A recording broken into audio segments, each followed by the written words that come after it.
প্রচার শেষ হলেও অপপ্রচারের শঙ্কা রয়ে গেছে। তাই গুজব শঙ্কা উপেক্ষা করে কেন্দ্রে ভোটার উপস্থিতি কেমন হবে তার উপর নির্ভর করছে নির্বাচনের সফলতা। পাশাপাশি নিরাপদে নির্বিঘ্নে ভোটাররা যেন ভোট দিতে পারেন তা নিশ্চিতেও কাজ করছে নির্বাচন কমিশন। দায়িত্ব পালনে ম্যাজিস্ট্রেটদের উপর কোনো চাপ নেই বলে জানিয়েছেন ঢাকার জেলা প্রশাসক।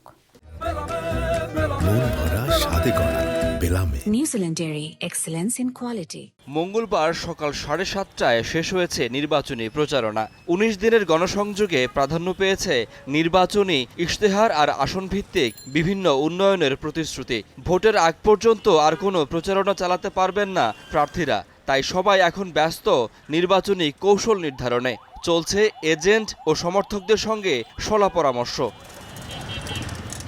প্রার্থীদের দেয়া প্রতিশ্রুতি যেন শুধু কথার ফুলঝুরি না হয়, বাস্তবায়ন হোক যতটা সম্ভব প্রত্যাশা ভোটারদের। নির্বাচনে ঢাকার প্রতি আসনে 7 জন করে নির্বাহী ম্যাজিস্ট্রেট কাজ করছেন।